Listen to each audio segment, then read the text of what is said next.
Hey, I'm Ryan Griffin. Blast off to the music universe. Oh my gosh, Ryan Griffin. He's the number one songwriter. You know his music. If you don't, you will, because Kelsey Ballerini Dibs is a song he co-wrote with her, and it went to number one. He's a multi-platinum songwriter, and he's got his own music out. Salt, Lime, and Tequila has garnered quite a few TikTok on the TikTok. He was fantastic. And we discussed that because he's. I even look up the exact number of followers that he has on the TikTok app, because he has nearly 1 million social media followers, and more than 500,000 of them are more than 750,000 of them. 770 some thousand. That's right. I know what you meant. Yeah, right. Are on TikTok alone, and that platform, you know, my hate relationship with it, but we need to get back on there. We need to get back on there and share these interviews and see what we can do, because a lot of people, not just in music, but are having success and finding an authentic and invested audience, and we talk about that.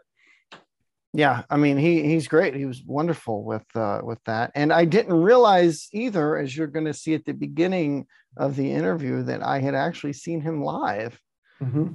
So we'll kind of let him discuss that. But he's got his own music. He's got his EP out. Just came out May 6th.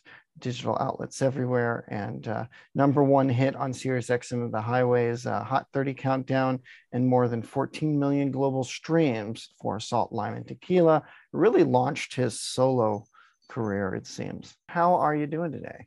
I'm doing well, man. As you can see, I'm in a hotel, you know, and this is where I live now. Hotel rooms. Where are you? Yeah, where are you? We're in Oakland, actually getting ready to go up to Santa Rosa, California to play a festival. Oh, very cool. Nice. Yeah. What festival? It's called the Santa Rosa Summer Country Jam Festival. So we're going to play that. Then we head over to Omaha, Nebraska to play another show, and then back to California to play another show. It's crazy, man. Routing is insane this year. And how are you getting around? Are you van, bus, flying? How are you doing it? Everything you can imagine. The only thing we haven't been on yet is like a ship and a train. So I was about to say you need to add boat to that. I'm in Bakersfield. Are you coming near me? No, I think the furthest we're going is, so we're Oakland, San Francisco, and then we jet out. So I don't think so. Bakersfield's way up north, right? South, actually. South. Wait, Bakersfield, California. What's it by? We're 2 hours. We're literally in 2 hours from Fresno, which is north, and 2 hours from LA, which is south. Okay, so you're south of where I'm at right now. Yeah. Oakland's a good probably 5-6 hour drive from me. Cool. As you can tell, I'm really good at geography. Don't worry, me too. If you're from California, it's probably the education system here, because my 12-year-old's not sure where Georgia's located, apparently. That's so funny. I can name the South. I'm from Florida, so I can name the South. It's like, get out here on the West Coast, and California always trips me up. I've actually played at the Crystal Palace in Bakersfield with Carly Pierce a couple years ago. Cool. Then I saw you. I was front row with her, actually, and you came out and performed the duet with her, didn't you? Yes, sure did. Awesome. I knew I recognized the name. I couldn't remember that, but yeah, she was headlining a show there. So I did see you. Yeah, man. So hey, good to see you again. Yeah, you too. And so let's talk about your music. I know you've been a major songwriter. I want to get to that as well, but tell us about your music. And you just said you're playing festivals, you're doing your own shows, you're opening for artists. Yep. Tell us about it. Man, it's been a whirlwind. So it all started, writing songs like you were talking about in Nashville. I just kind of dove in writing songs, trying to find my voice, trying to just hone my craft. And so I decided to kind of go out on the road and do my own thing, and just put out a new EP called Slow Down Sunrise, and I'm super pumped about. And it's all kind of the door opened because of Salt, Lime, and Tequila on TikTok, man. I threw it up there and and it just took off, and we've been holding on ever since. I mean, it got me a record deal. It got me out on the road with Old Dominion. It got me, playing all these festivals, and it's been a wild ride. I'll tell you that. I love that. I said to Buddy the other day, I actually said this, when we dropped the name, I said this while I was sitting backstage at the Opry, as Nice. you do. Yep. We were recording an episode, and I said, what I discovered at CMA Fest is that TikTok has become almost like the new writer's room. It certainly doesn't replace going to a listening room like the Bluebird or the listening room down there in Nashville, Yep. but it's where labels are discovering talent to sign. It's where fans are discovering music they like, because no disrespect to Bluebird and the listening room, those are industry rooms. People who know the writer or who want to see the writer showcase, they go there. TikTok is a place where the music actually reaches the fans. So it's really, really interesting what is happening on that platform with songwriting. It sure is. And, it's a big platform for music discovery. So the real backstory is that about a year ago, I got a phone call from Warner. I was on Warner Records, and they called me and they said, "Hey man, pandemic, sorry, last in, first out. We got to cut 5. I was on the chopping block. And so I kind of sulked for about a week. And then my wife looked at me and she said, "What are you going to do now?" She's like, "You got nothing to lose. Why don't you take all your music that you've been writing for 10 years and throw them up on social media?" So I did. And I started, it was cool because in Nashville, and like many other industries, there's gatekeepers. And gatekeepers, whether it's, your A&R department at the label, or it's, a radio guy, program director at a radio station, there's all these gatekeepers that you have to get through in order to get your music to the fans, to the audience that you're trying to build. Well, the coolest thing about social media, and especially TikTok, and now Instagram, honestly, with like the reels and stuff, it's a way for like artists like me, new independent artists, to go directly to fans and go, "Hey, what do you guys think about this?" And then, the song can raise its hand, and kind of like Salt, Lime, and Tequila did. And then you put it out, and then people go and stream it, and then the numbers build. And then, that's how you kind of build your fan base now, which is super cool, because we can go as artists directly to the fans and say, "Hey, what do you guys think about this?" And at the end of the day, you own those songs. Yes, that's a beautiful thing. I mean, I did have the privilege of signing a record deal with Jay DeMarcus over at Red Street Records. He started a record label. Jay DeMarcus, for those of you that don't know, is the bass player for Rascal Flatts and one of the kindest humans in the world. And it's really cool having an artist that has done it all, kind of navigating the ship, navigating the label. He does it in a very different way than most would, because he's been in my shoes before. And so, yes, we do. That is a beautiful thing about it, is that when you're independent, you get to own your own stuff. But it's given me the privilege of getting signed to a record label. And now we've been out on radio tour for 16 weeks, trying to get our song and my name out there, and getting, building those relationships with the radio stations and all that. So it's been fun, man. And you have now nearly, as of this recording, 1 million TikTok followers, or just social media in general?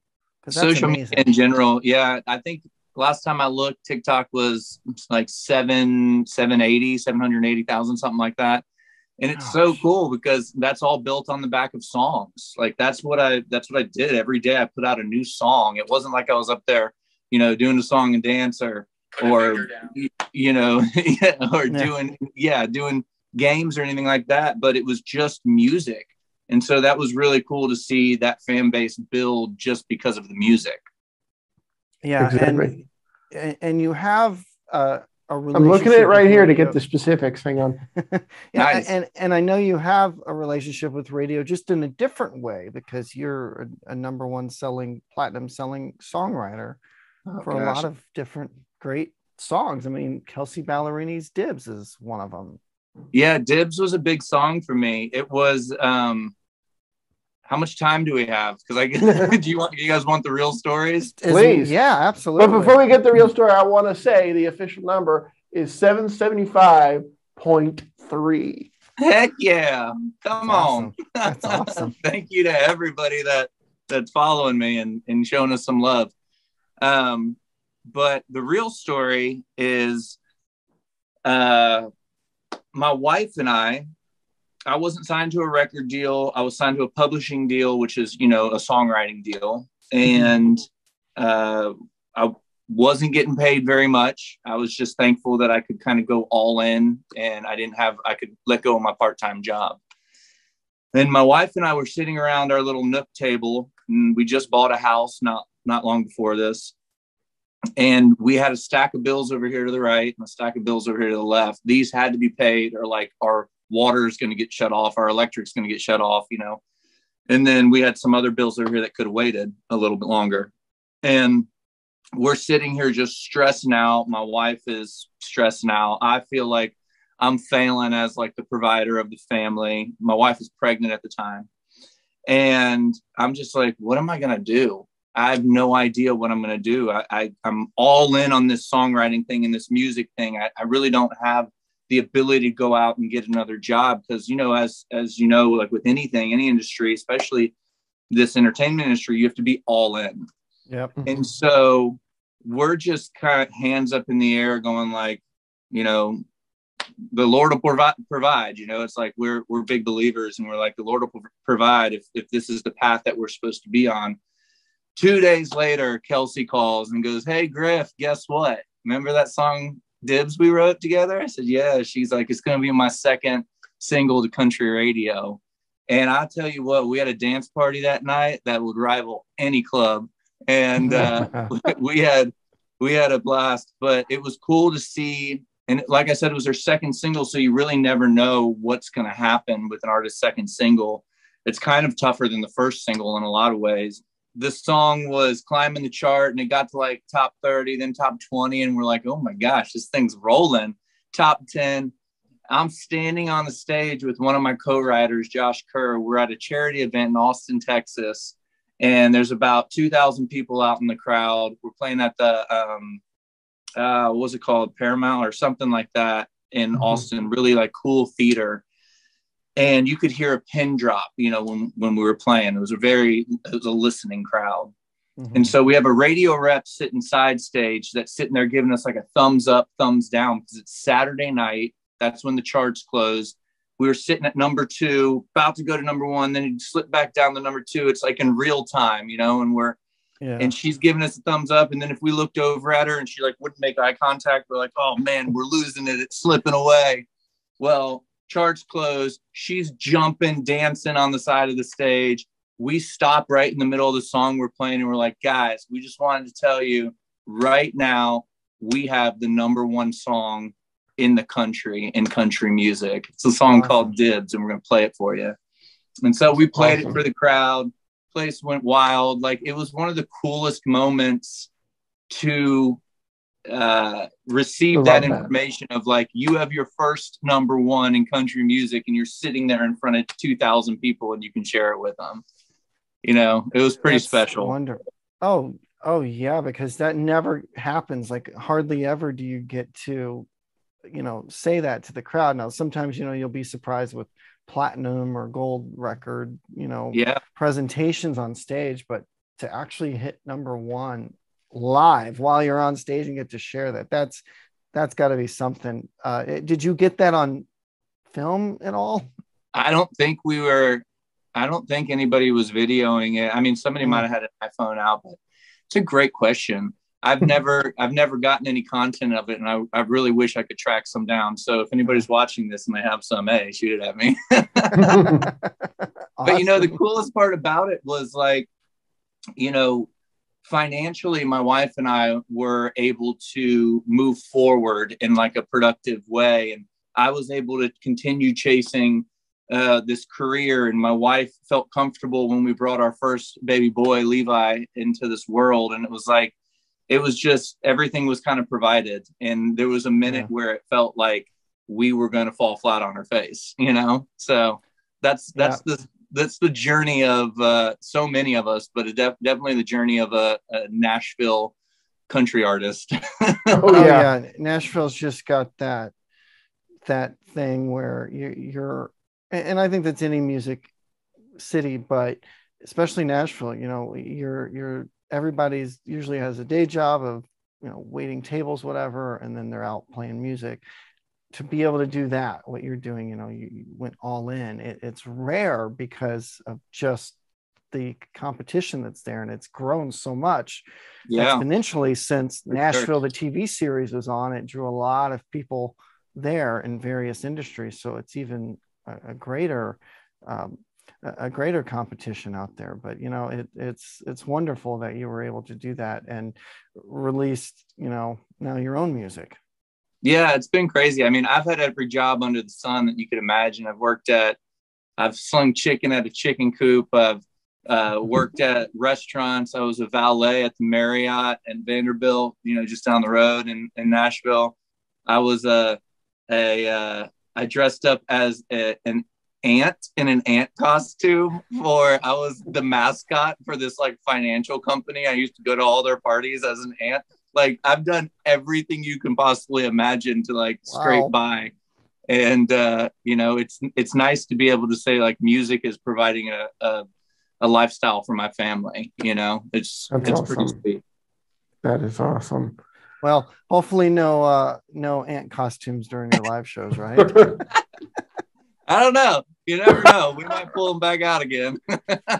Oh my gosh. That's awesome. Ryan Griffin, congratulations on all the success, really. And thank you so much for your time. It's so cool to see a songwriter start to have success as a performer.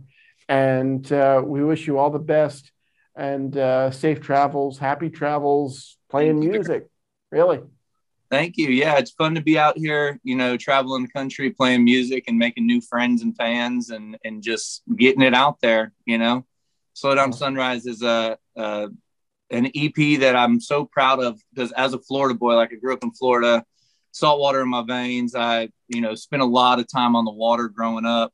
And that's kind of what I pulled from. I wanted to make a record that you could turn on when you're sitting at the beach, you're sitting, you know, on a boat or something, and you can just let it be the background music to, you know, an amazing memory that you're making. And it's pretty cool to hear all the responses and you know, connect with people in that way, because you have social media that you can actually hear why people are connecting to the songs and how much they love them. And, you know, maybe they're sitting at a cubicle and they hate their job, but they can turn on that record and it takes them to their happy place. It's like, that's the coolest part about it, hearing those stories, for sure. Yeah.